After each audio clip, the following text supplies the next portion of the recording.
Hey, it's Elliot. I thought I should give another update on my life. I know I did my last one in August. This is a fall update. I recognize that it is no longer fall, but time is fake. So a lot going on in life and health. Life update as well as health update. I don't want to just focus on my health. So I just finished my fall semester of my sophomore year of college. I attempted 18 credits. I have begun to accept that I'm not a person who can do 18 credits. I ended up dropping my I was taking a fashion and costume design, and it was taking it at another institution, and it was supposed to be like a fun course, but I was just so stressed with everything, getting it done. And so I have accepted that I'm not going to try to do that again. Because I tried last year to take 18 credits and it was just, doesn't work for me. So I finished my semester. It was a bit of a more difficult semester. My health has definitely gotten worse since last spring. So I started using a cane part-time over the summer, and I believe in like November-ish, I now pretty much use it all the time. I have a new cane. It's downstairs, so I'm not going to get it. Obviously, this is a slightly different room than my last two videos were in, because this is my room at home. I'm on winter break now, so that's nice. So wait, I am not going in an order that makes sense. But, you know, this is just how my brain works. So in September, October, nothing really happened in September, I think. I'm trying to remember. Nothing I can remember. So, and then in October, I had some tests done, so I saw gastroenterology for the first time over the summer, and everything, and just, at the time, it was like, I was having pain, we weren't sure, my, what's it called, endoscopy was normal, so we did, I scheduled and had my gastric emptying study done in early October, late September. So to test for gastroparesis, because with my hypermobility and my POTS, the likelihood of that being a thing goes up. So the results came back, and I do have, I don't have a really severe delay, but I do have a delay, and I think we're calling it gastroparesis. I'm not 100% sure. I thought we were just calling it delayed gastric emptying, but at my last appointment, my doctor said, use the word gastroparesis, so I'm not 100% sure what we're calling it as of right now, but it is affecting my life, and I had lost about 20 pounds over the summer, and I was actively trying to maintain, and I was losing weight, and I had started on Periactin, which to help and stimulate my appetite, and at first it wasn't helping, it wasn't doing much, but I think it is helping. I've kind of stabled out. I'm able to eat a little more than I was before I started it, so that's a helpful thing.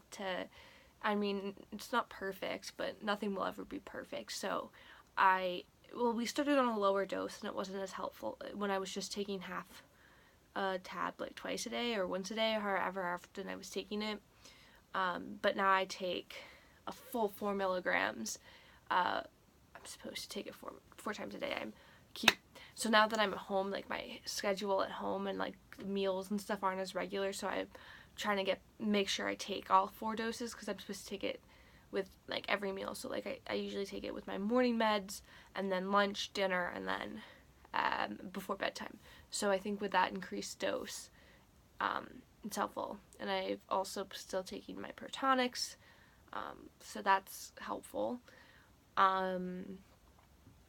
and I'm looking into starting to see a nutritionist, but I want to find one that I know will be helpful for the gastroparesis. So I want to make sure I don't see just any old nutritionist, because not everyone knows about GP.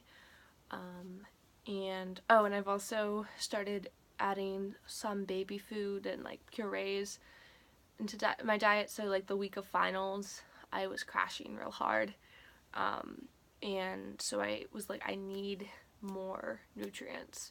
So I was trying to get some baby food, because it's just really hard for me to I've found that even just lightly cooked vegetables I'm not able to eat a ton of.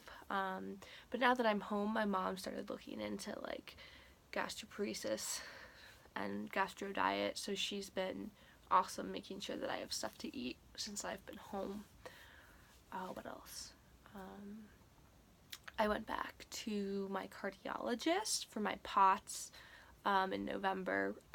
He's really awesome. He specializes in dysautonomia, and I also found out at my last appointment that he knows a lot about like EDS and hypermobility spectrum disorders, and also like all those interactions, and he even mentioned mast cells, which I don't have a diagnosis of mast cell activation disorder or anything like that, but he was like, that might be a thing, especially since some of my skin, I do kind of get flushed and everything. But he started me on Florinef, because I was on Midodrine, I still am on Midodrine, and actually I can take up to 4 doses in a day. And that helps with my overall lightheadedness, but I was still falling a lot with it. I started on Florinef, and the first couple of days I was like feeling so shaky, but I feel like it's helping. I take it once in the morning, and it helps increase blood volume because I drink water. I drink so much. I try at least, and I just still am like dehydrated. And then especially with sometimes I'm not even feeling up to drinking more than a couple sips of water because it makes me nauseous. So with everything, that made a lot of sense. I also, since the summer, started having first subluxations, and I do get dislocations now, especially my shoulders and my hips. My hips have always been my worst joints, and somewhat in my knees. So I'm trying to go back to the genetics because my cardiologist, who specializes in dysautonomia, says that a lot of times, and like he sees a lot of patients with EDS and hypermobility, says once you start getting dislocations, it's almost always the hypermobile form of EDS. So I have to go back.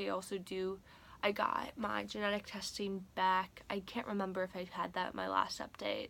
I think I did, but if it's sort of like one of those things we have to keep an eye on because my diagnosis might change to classical EDS or something, but probably not. But we'll see. But my diagnosis is still hypermobility spectrum disorder, and likely will remain that, because at least to me, yes, there are differences between hypermobility spectrum disorder and EDS, but the treatment would largely be the same anyway, so it's not super high on my priority list to go back and just check in with genetics, especially with the doctor I think that I saw is leaving the practice, and moving up to New York, so it's a difficult thing to look into. But anyway, so that's been really difficult, is the dislocations and subluxations since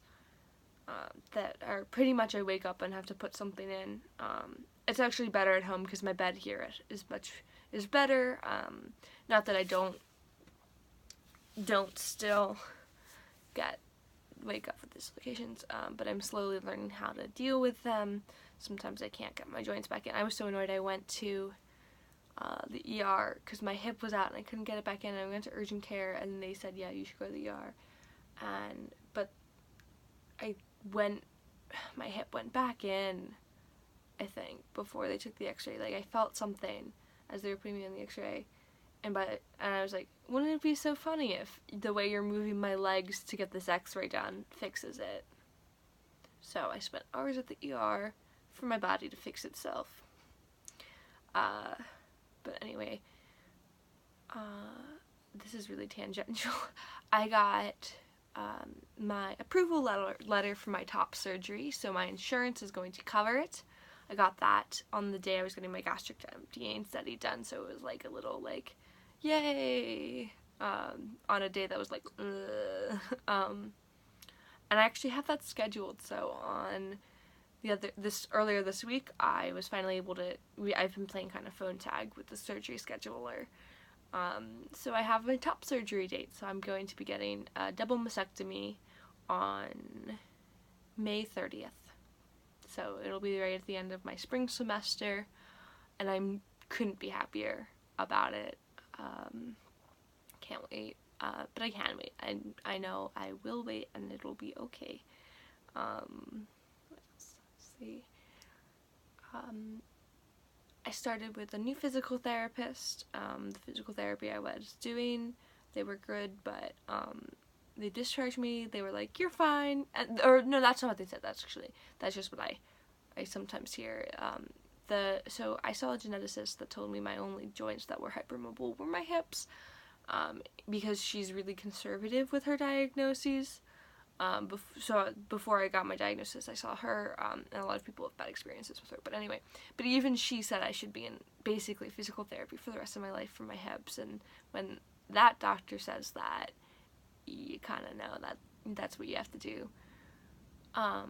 But anyway, so I went back to my primary care doctor, and so now I'm physical therapy, and it's closer to where my school is and where I live, because I go to school really close to where I live.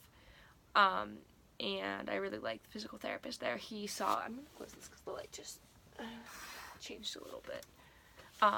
The physical therapist there, he was, when I was peds still, and I was he was a physical therapist at the place that I went to for a little while, but I had my AMPS diagnosis as my primary thing, but he saw a lot of hypermobile patients there, and I really like he's like, I'm not an expert, but I have seen patients with DDS and hypermobility disorders, so he's been really great, and we've started taping.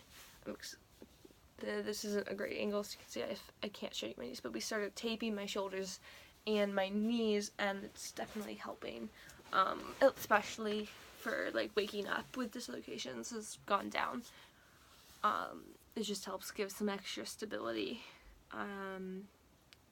This week I had a lot that happened, so I'm home now for break, so a lot of the like appointments and scheduling I'm doing now.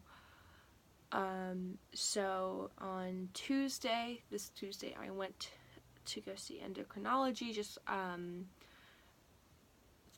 so one doctor suggested the possibility that I might have Cushing's at one point, so that mixed with just the fact that, with PAS, I know that, there can be issues with hormones, and also, I just suddenly had developed, like, cystic acne that's, like, I just wanted to rule out any endocrine problems, that could be making everything worse, and she was looking back at some of my, like, historic blood work from, 2016, 2017, kind of going back a little bit, but she saw that I had some generally low, not super low, but somewhat low TH3 levels and TH4 levels, and usually when the TH3 goes down, or when the TH4 is a little low, the TH3 should be a little bit high, but both of mine were a little bit low, so she wanted to check that, and I have to get a neck ultrasound because I do have some, like, swollen lymph nodes, and she wanted to check my thyroid as well, and she was awesome. But I also, right now, I'm doing the stupid 24-hour urine collections. That's fun. To check for, check my urine cortisol levels. And then on Wednesday I saw neurology for, I haven't had my Chiari malformation looked at in a while. And so I just wanted to get a checkup on that. And I really liked the doctor. I learned about him. He sees a lot of EDS and hypermobile patients, and I knew about that from the Facebook support group I'm on that has like a really great doctor recommendation list, and he was great. So I have to get a new MRI just to check on how my Chiari, what my Chiari looks like now, just so he can have an image. And he also gave me a referral to osteopathic medicine. I don't know. I may be saying it wrong, but he said a lot of his EDS patients go there. And again, I know I have hypermobile spectrum disorder, but he said that it should be helpful there. What else? Did I miss anything? I feel like this was pretty thorough. So, let's see. I think I got everything, health-wise. Life-wise, my semester's done. I'm home on break. I finished fixing up my tuba over when I was home on Thanksgiving break. So I'm gonna probably try to play that some while I'm home. I also got a clarinet the other day. It was at the thrift store for $35. I've always wanted to kind of learn how to play the clarinet. Plus my mom's a music teacher, and so she likes collecting just kind of random odd instruments to demo for her kids. She teaches preschool through 3rd grade at different places, so that'll be fun. I'm gonna try to make some more videos while I'm home. I'm also gonna be working on the Christmas presents I'm making my friends. Let me know if there's anything you want me to see, some of the ideas for videos I'm thinking of doing next. I want to look back at some of my old journals. I have started planning out. I'm gonna do at least one video about being chronically ill and everything in college. I think I'm gonna turn that into a series. I meant to film that. I've been planning that all semester and I just never got around to it. I want to show you some of my comfort objects and tell you the stories about them. And I want to do a video where I'm going to talk about mourning the things I've lost to chronic illness, but also celebrating the things I've gained. And if you have any other suggestions, ideas, questions, comments, concerns, just rambles, comment down below. I almost said it was nice to see you. That's not how that works, but I'll see you next time. Bye.